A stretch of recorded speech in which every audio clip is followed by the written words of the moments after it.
Zwigato has been the new movie hitting the theatres last Friday, and it's open to rave reviews. It tracks the story of a food delivery executive trying to make the best of algorithms and eking out a living.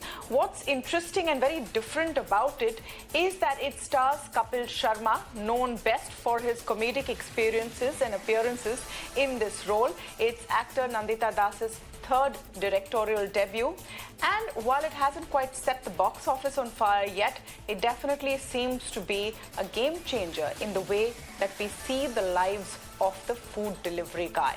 To speak more about this experience and why she chose this subject, I'm joined by Nandita Das. Nandita, thank you so much for speaking with us on the Times Network, and congratulations on all the great reviews Zwigato is receiving. Thank you. Thank you. Not just reviews, I've been getting so many messages, both directly and through social media. And it's not just been that I like the film.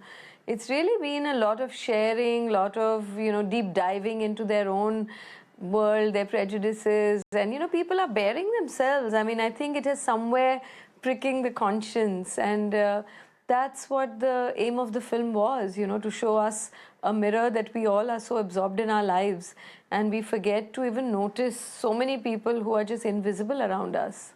Yeah. Tell us about the theme. It's a very different kind of a theme for an Indian movie, for a Hindi movie, which has a theatrical release. You've featured the life of a delivery food guy. How did you come upon the theme and this idea for the story?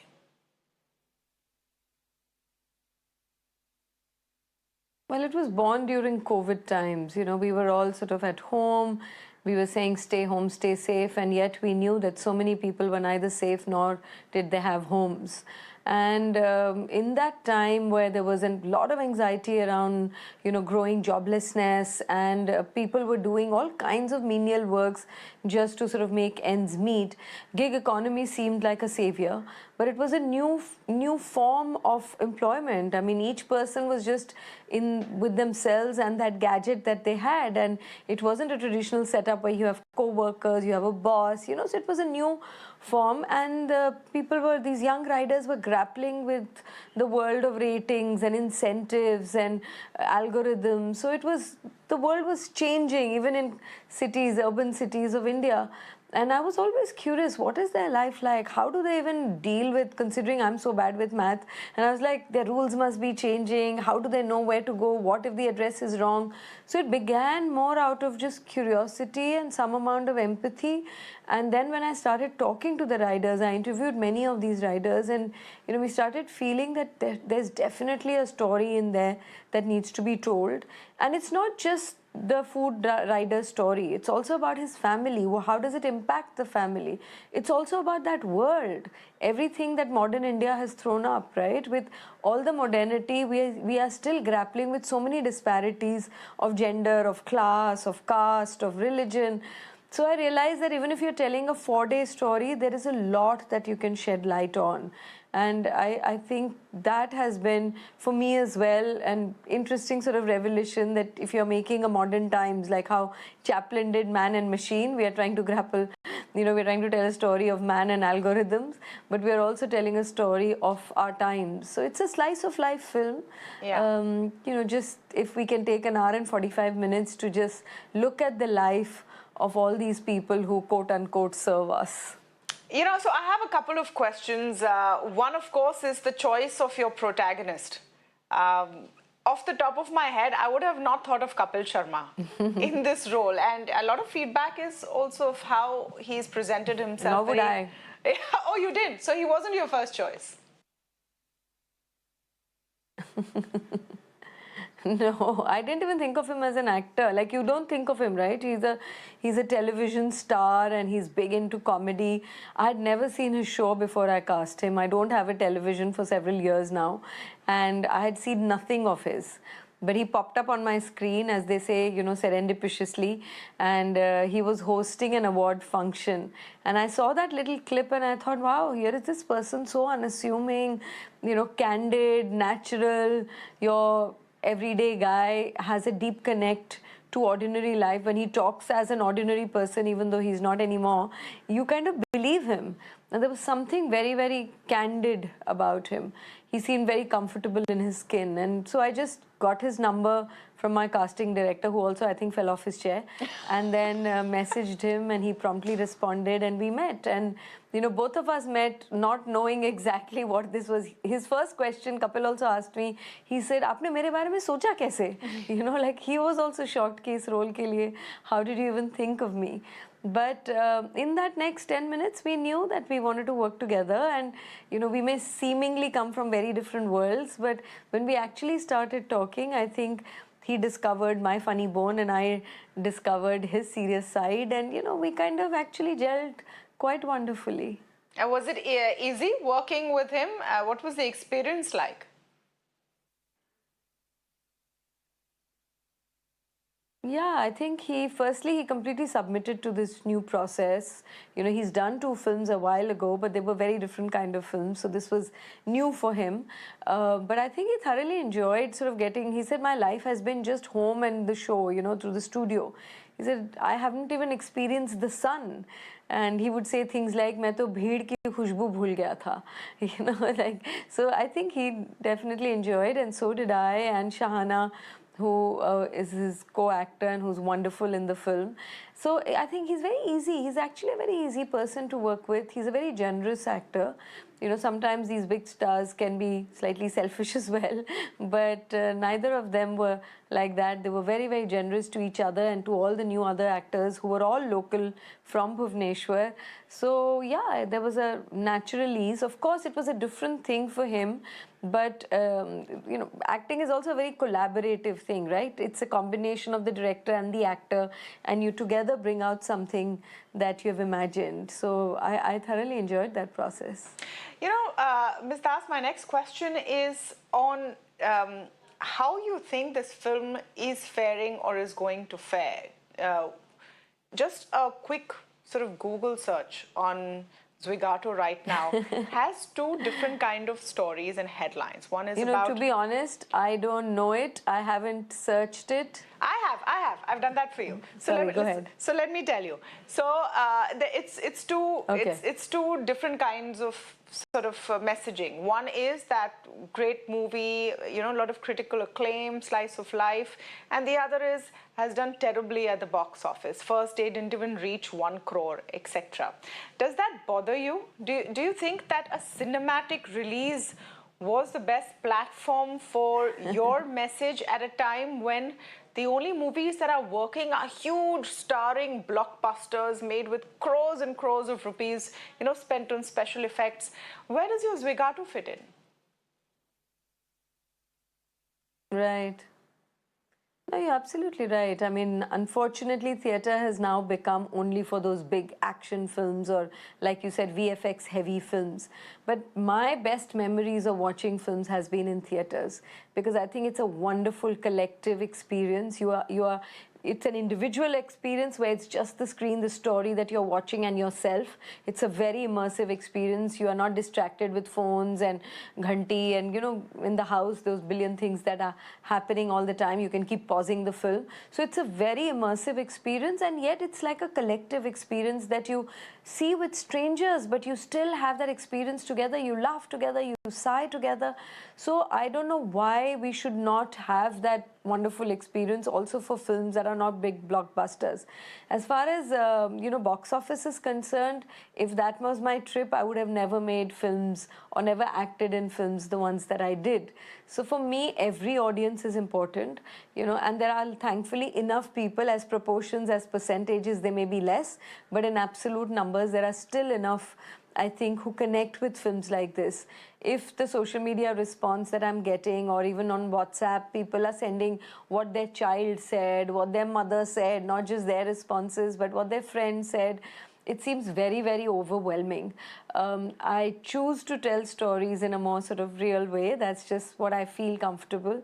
I've not grown up seeing a sort of hardcore mainstream cinema. So the kind of cinema that I relate to, that's the way I want to tell stories, and I'm not so unique. I'm sure there are other people who want to see those films and want to be part of that kind of cinematic experience. So no, sure, I'm but you know still what very is happy, and what has I think in happened? terms What of has profit and happened loss, recently? but What has happened recently, Nandita ji, is that a lot of these kind of films, and I'm just broadly typecasting, but realistic sort of content right. has Yeah, migrated more to sort of OTT, independent. has migrated to OTT platforms. Right. Do you think that's a bigger sort of Well, messaging on it's where we're thanks to going? Applause Entertainment. Yeah.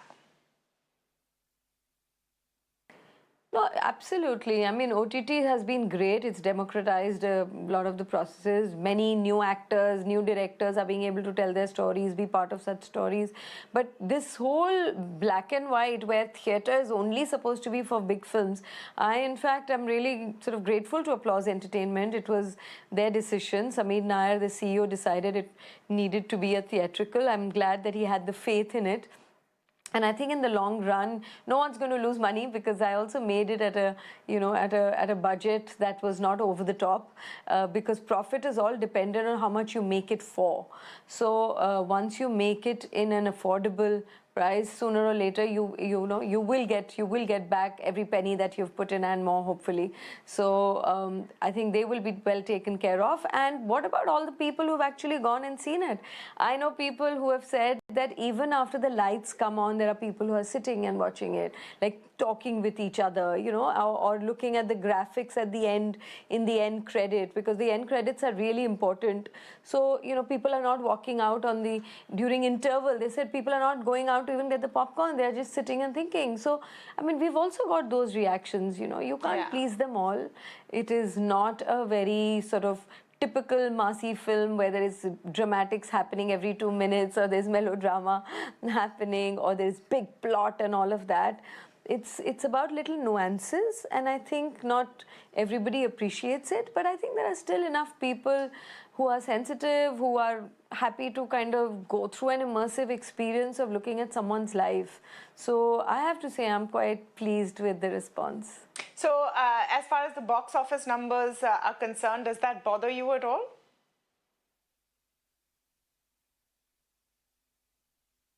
No, it doesn't bother me, because I don't make very massy films in that sense. And I mean, massy in the sense, when you try to, what becomes a hit? When you try to please a lot of people. When you try to please a lot of people, of course, you can't have that many nuances.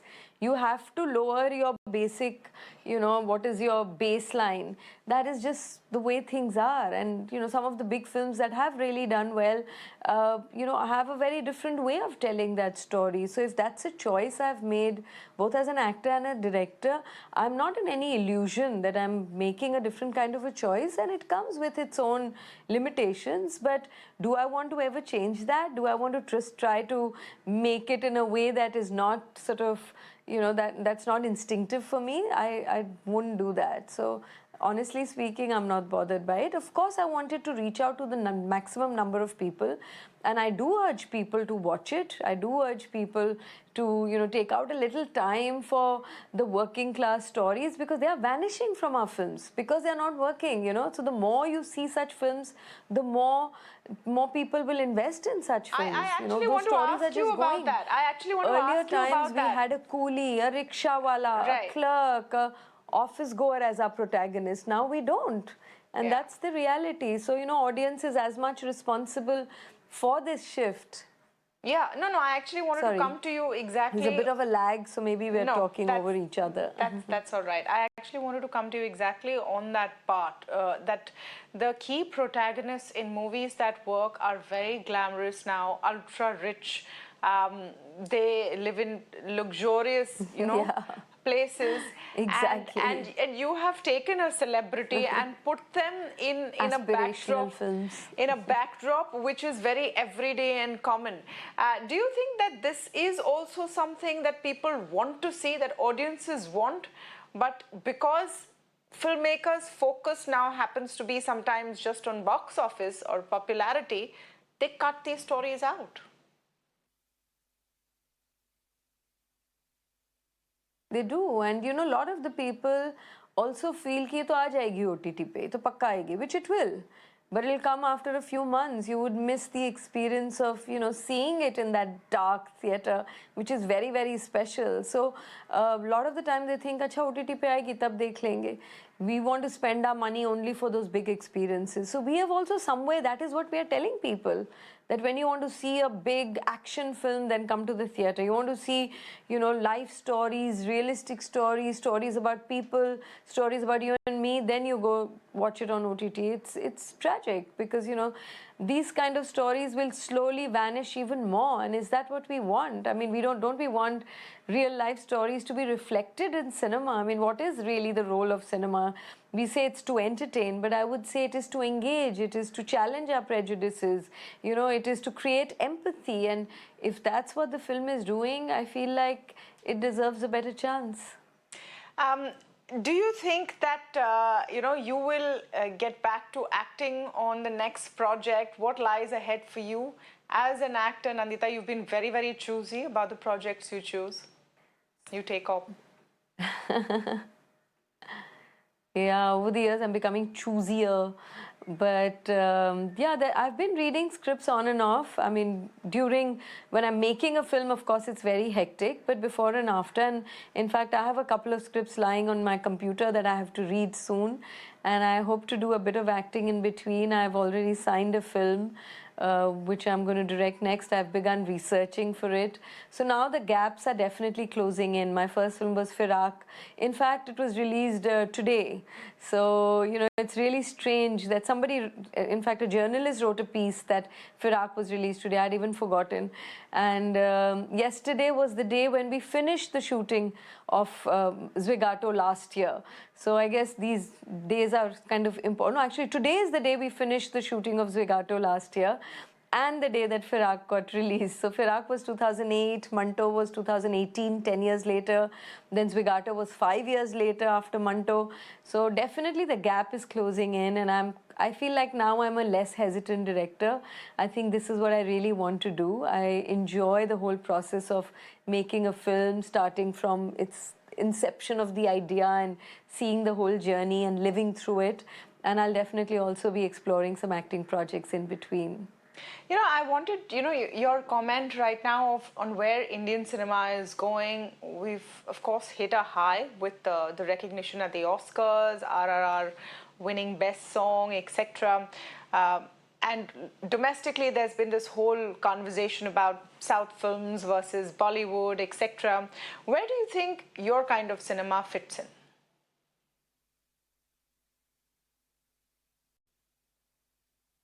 World over, that's a question. Where does independent cinema, where do films that are really exploring life fit in the big, whether it's big Hollywood films that are eating up a lot of small fishes, or whether it's big Bollywood or Tollywood or whatever you call it. I think they will always exist. There will always be artists, filmmakers, who will do the work that they believe in. And however difficult it may be to produce or to put together projects like this, they will find ways, because you almost feel compelled to tell those stories. And I do believe there is an audience for it. But till producers, distributors, audiences, filmmakers don't form that unsaid, unknown coalition and support each other and believe in these projects. Otherwise, economics will always interfere with art, and we will, only be seeing sort of larger than life, escapist cinema. And it has its place. Of course, it has its place.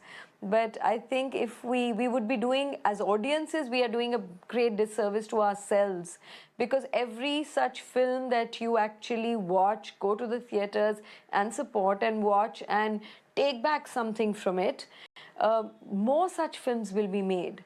And this is not an act of generosity.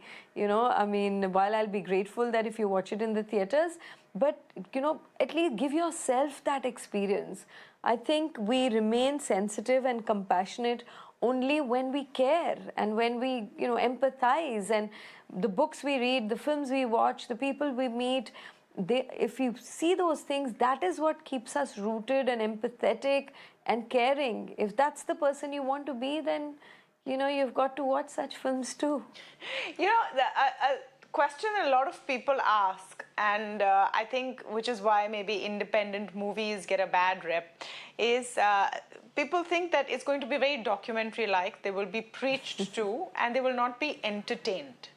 How do you keep that balance? And would you say Zwigato is also an entertainer?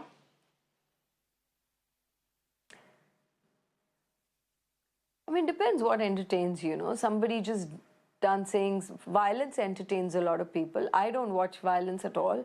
I feel, normalizing violence, glamorizing violence is for me, grotesque.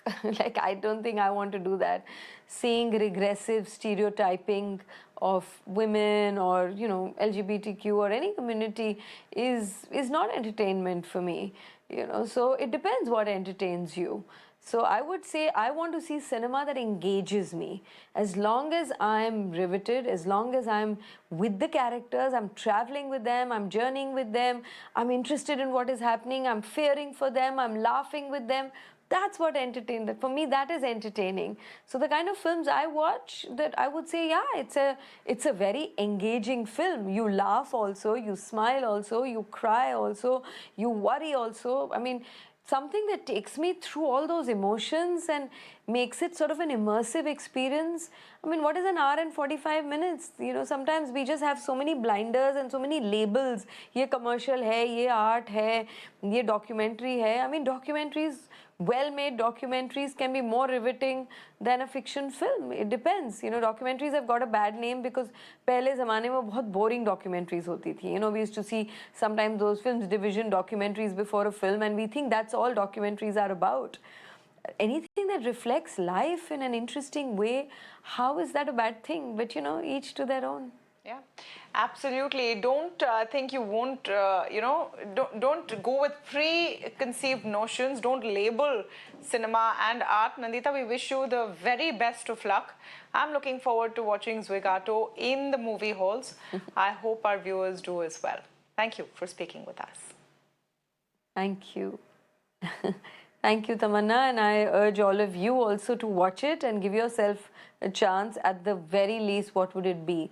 A loss of 1 hour and 45 minutes, but trust me, you won't regret it. Thank you. Thanks, Nandita.